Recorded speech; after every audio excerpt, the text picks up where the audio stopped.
কুইটজেল ফিল্মসে আপনাদের সকলকে স্বাগত। কুইটজেল ফিল্মস অরিজিনাল অডিও বুক সিরিজে আজ শুনবেন সৃষ্টিকর্তা। গল্প রচনায় স্বাগত বাসু। আপনাদের সকলকে শারদীয়ার প্রীতি ও শুভেচ্ছা জানিয়ে শুরু করছি আজকের গল্প সৃষ্টিকর্তা। এই দিদি, বেরোচ্ছি। কোথায় যাচ্ছিস আর কাদের সাথে রে? একা। তুই তোর অ্যাসাইনমেন্ট শেষ কর অফিসের। পুজোতেও কাজ নিয়ে রেখে দিয়েছে। একা কি করবি রাতে? একেবারে না হয় বেরোবো। আর রায়ের কি হলো? ও বেরোবে না?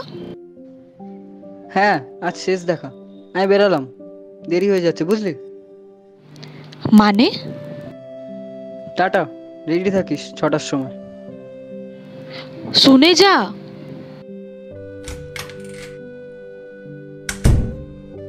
এই হলো ঈশান, গল্পের প্রধান চরিত্র। পুজোর আগেই একটা বাজে জিনিস ঘটে গেছে। ঈশানের জব চলে গেছে, সেই নিয়ে তার মুড অফ। আর তার ওপর রাই মানে ওর বান্ধবীকে উল্টোপাল্টা বলায় ঝামেলা শুরু। তাই ওরা দুজন ঠিক করেছে প্রথম দিন ওরা যেখানে মিট করেছিল আজ সেখানে গিয়েই সমস্ত শেষ করে দেবে। ঈশান ঠিক করেছে যে এরপর সে আর কলকাতায় থাকবে না। এখানে তার কেউ নেই। মা বাবা চলে যাওয়ার পর সে তার দিদির সাথে বড় হয়েছে কলকাতায়। ছোটবেলার বন্ধু বান্ধবদের সাথেও সেইভাবে আর যোগাযোগ নেই। তাই ঈশান ঠিক করেছে শেষ পুজোটা পুরনো স্মৃতি সঞ্চারণ করে কাটাবে। তাই সে এখন রওনা দিয়েছে শ্রীভূমির উদ্দেশ্যে, যেখানে সে ছোটবেলায় স্কুল লাইফের বন্ধুদের সঙ্গে কাটিয়েছিল।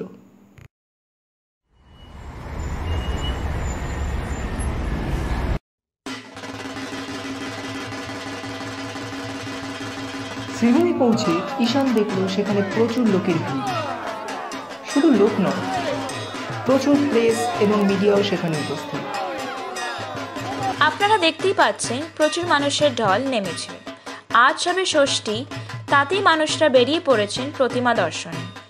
এখনও সন্ধে হয়নি, তাও প্রত্যেকটি পুজো মণ্ডপে মানুষের ঢল উপচে পড়েছে। অনুমান করা যায় যত রাত বাড়বে তত এই ভিড় আরও বাড়বে। সে তার ফোনের নোটপ্যাডে তার স্মৃতিগুলো লিখতে পছন্দ করে। তাই সে শ্রীভূমি পৌঁছে তার ছোটবেলার কথা মনে পড়ে গেল।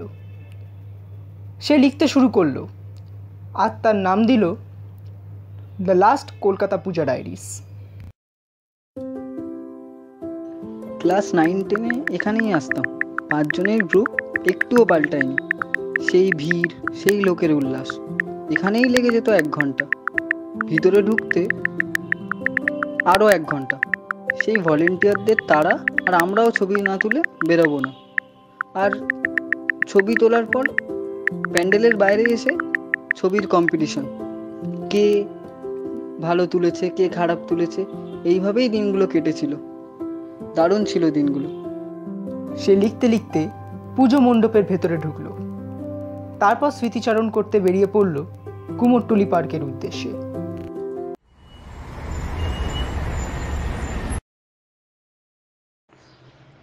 এখানে স্মৃতিগুলো ক্লাস 11-12-এর পুজো।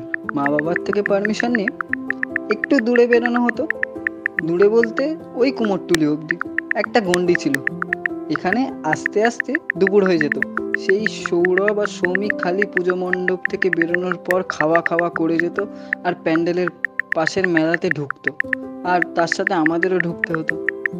ওই 2 বছর এই দিকে এলে শোভাবাজার সার্বজনীন, বাগবাজার সার্বজনীন দেখে তারপর একেবারে বাড়ির দিকে রওনা দিতাম। প্রীতমের একটা ঠাকুর দেখার পর 15 মিনিট না বসলে এনার্জি পেত না।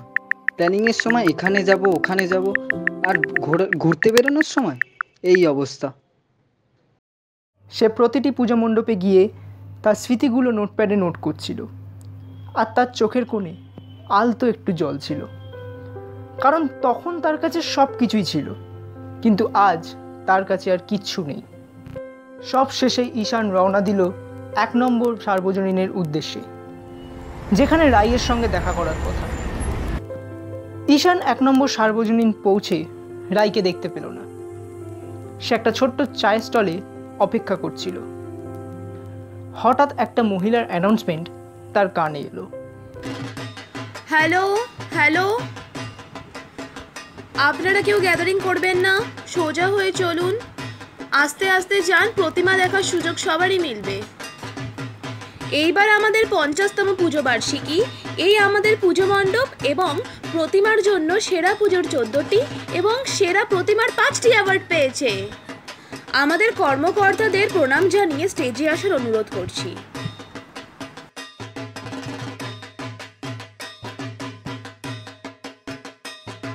অ্যানাউন্সমেন্টটা শোনার পর ঈশান একটু উঠে গিয়ে মণ্ডপ চত্বরের দিকে গেল। সে ওখানে গিয়ে মুগ্ধ হয়ে গেল। প্রচুর লোকের ভিড়। ঈশান ভাবল, রায় আসলে নয় একসঙ্গেই ঢোকা যায়। এই ভেবে সে আবার চায়ের স্টলে গিয়ে বসল। মণ্ডপ চত্বরে ছোট্ট ছোট্ট ছেলেমেয়েদের মধ্যে ঈশান নিজের ছোটবেলাকে খুঁজে পেল। তার মনে পড়ে গেল তার বন্ধুদের মধ্যে কেউ বছরে একবার পুজোর সময় মামার বাড়ি যেত, কেউ বা ছোট ট্যুরে যেত, আবার কেউ তার সঙ্গে পুরো পুজোটা কাটাতো। এই ভাবতে ভাবতে ঈশান লক্ষ্য করল তার পাশে অনেকক্ষণ ধরে একজন বয়স্ক লোক মুখ ভার করে বসে আছেন। ঈশান জিজ্ঞেস করল, আপনি এখানে অনেকক্ষণ ধরে বসে আছেন, আপনার কি কিছু হয়েছে? শুধু একটু নাম, একবারের জন্য।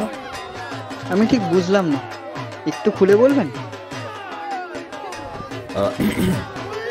আমি রাধাবল্লভ পাল, একজন শিল্পী। এই যে মণ্ডপ আর প্রতিমা দেখছো, এগুলো আমারই সৃষ্টি। আপনার তো স্টেজে থাকা দরকার, এখানে কি করছেন?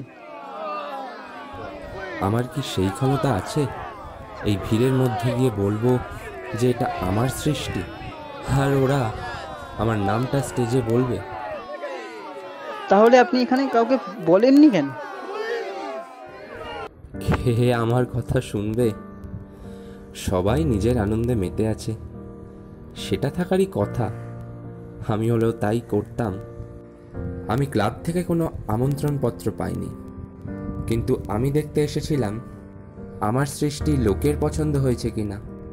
বিনা আমন্ত্রণে আমি কি করে যাই বলো স্টেজে? আর এটাতে আমি আমার সবটুকুই দিয়েছি। বয়স হচ্ছে, এটাই আমার শেষ কাজ। ছোট থেকে ভাবতাম বড় কিছু একটা বানাবো, বানালাম, আর খুব খুশিও হয়েছি। কিন্তু আমার নামটা যদি কেউ একবার বলতো, যাই হোক, আমার যদি সেই সামর্থ্য থাকতো আমি নিজেই পুজো আয়োজন করতাম। ঈশানের এই কথাগুলো শুনে খুবই খারাপ লাগলো। সে মনে মনে ভাবল, কলকাতা ছাড়ার আগে সে একটা কিছু ভালো কাজ করে যেতে চায়। ঈশান বলল, আপনি চিন্তা করবেন না, এখানে একটু বসুন, আমি আসছি এক্ষুনি। ঈশান পুজোর সেক্রেটারির উদ্দেশ্যে গেল। অনেক খোঁজাখুঁজির পর সে তাকে খুঁজে পেল। আপনি তো এই পুজোর সেক্রেটারি না? হ্যাঁ, বলুন। আমার সাথে একবার এদিকে আসবেন? ঈশান সেক্রেটারিকে রাধাবল্লভ বাবুর কাছে নিয়ে গেল। এনাকে চিনতে পারছেন? এনাকে তো ঠিক চিনতে পারছি না। ইনি কে? যাদের জন্য পুজোর স্মৃতিগুলো চিরজীবন মনে থেকে যায়, যাদের জন্য এই পুজোয় এত ভিড়, তিনি তাদের মধ্যেই একজন। তিনি এই প্যান্ডেলের সৃষ্টিকর্তা, আর আপনারা তাকেই চিনতে পারলেন না। আপনি এখানে কি করছেন? আমায় তো ওপর থেকে আপনার ব্যাপারে কিছু বলা হয়নি। Extremely sorry. হ্যাঁ, প্লিজ প্লিজ নিয়ে যান। গেলে আমি একা যাব না, তুমিও যাবে আমার সাথে। আমার কিছু বলার আছে। আমি কেন? তুমি এসোই না, দেখতে পাবে। নমস্কার, আজ আমরা আমাদের এই মণ্ডপের সৃষ্টিকর্তাকেও খুঁজে পেয়ে গেছি। তাকে স্টেজে আসার অনুরোধ জানাচ্ছি। রাধাবল্লভ বাবু ঈশানকে নিয়ে স্টেজে উঠলেন।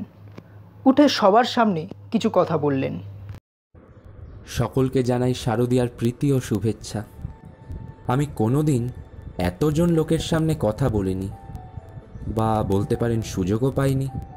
আজ যা দেখছেন, এই মণ্ডপ, এই প্রতিমা, এটাই আমার স্বপ্ন ছিল, আর আজ আপনাদের সামনে তাই তুলে ধরেছি। ছোট থেকেই পড়াশোনার প্রতি যত না ন্যাক ছিল, তার থেকে বেশি ছিল এগুলোর প্রতি। আর আজ আপনাদের আনন্দ করতে পেরে আমি নিজে খুবই আনন্দিত। আজ হয়তো আপনাদের সামনে আমি আমার এই বক্তব্য রাখতে পারতাম না, কিন্তু এই যে ছেলেটাকে দেখছেন, আজ এই ছেলেটার জন্যই আমি আজ আপনাদের সামনে আমার এই বক্তব্য রাখতে পারলাম। রাধাবল্লভবাবু ঈশানের দিকে হাত দেখিয়ে আবার নিজের কথা শুরু করলেন। আমার ছেলে, তার নাম জানা হয়নি এখনো অবধি। আমরা নামটাই জানতে চাই না, আমরা তো চাই শুধু কাজ। কাজ হয়ে গেলে মানুষটাকেই ভুলে যাই। না না, আজ উৎসবের দিন, এসব কথা থাক। এই নাও, তুমি কিছু বলো। ঈশান সবার সামনে নিজের নামটা বলল। সে কোনোদিনও ভাবতেও পারেনি যে সে সবার সামনে নিজের নামটা বলার কোনোদিন সুযোগ পাবে। সে খুশিই ছিল কারুর সাহায্য করে। কিন্তু সেই দিন আর রাইয়ের সঙ্গে দেখা হলো না। সে তার দিদিকে কথা দিয়েছিল শেষ পুজোটা সে তার দিদির সঙ্গেই কাটাবে। সে কোনো রকমে বাড়ি পৌঁছতে সক্ষম হলো। দিদি অপেক্ষা করছিল। ঈশানকে আসতে দেখে দিদি বলল, শোন, 7টায় বেরোবো। এই 6টায় কথা ছিল তো, আর তো তুই লেট করতেও পছন্দ করিস না, ব্যাপারটা কি? সেটা একটু পরেই দেখতে পাবি। ঈশানের ফোনে একটা মেসেজ এলো। সেটা ছিল রাইয়ের মেসেজ। ঈশান, তুই একটুও পাল্টাসনি। আজকে যখন তুই মঞ্চে ছিলি, আমি দাঁড়িয়ে সবটাই দেখছিলাম। ভাগ্যিস তখন পৌঁছেছিলাম, নইলে যে এত সুন্দর মুমেন্টটা আবার মিস করতাম। তাই আর কিছু বলিনি, তোকে ডিস্টার্বও করিনি। আচ্ছা শোন, দিদির সঙ্গে কথা হয়ে গেছে, 7টায় বেরোবো। আমি আসছি কিন্তু। 3জনে মিলে জমিয়ে মজা হবে। আর ওয়েট করবি, নইলে কিন্তু মার খাবি বলে দিলাম। ঈশান হয়তো সব কিছু হারিয়ে ফেলেছিল, কিন্তু সেদিন তার এই সুন্দর কাজটি হাজারো মানুষের মন জিতে নিয়েছিল।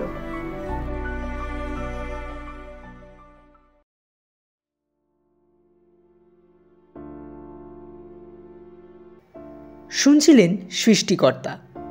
গল্প রচনায় স্বাগত বাসু, গল্প পাঠে সৌপ্তিক দে, ঈশানের ভূমিকায় স্বাগত বাসু, রাধাবল্লভ পলের ভূমিকায় সুরিত ব্যানার্জি, ঈশানের দিদির ভূমিকায় ঝিলাম দাস, রাইয়ের ভূমিকায় স্নেহা পল, রিপোর্টারের ভূমিকায় অদ্রিজা সাহা, পুজো প্যান্ডেল অ্যানাউন্সারের ভূমিকায় ইন্দ্রাক্ষী দাস, সেক্রেটারি ভূমিকায় শ্রামান চক্রবর্তী, সাউন্ড ডিজাইন ও এডিটে সৌপ্তিক দে, পর্ব পরিচালনায় স্বাগত বাসু, থাম্বনেল ডিজাইন স্বাগত বাসু। আমরা আরও একটি রোমাঞ্চকর গল্প নিয়ে ফিরে আসবো খুব শীঘ্রই। অসংখ্য ধন্যবাদ আমাদের সঙ্গে থাকার জন্য।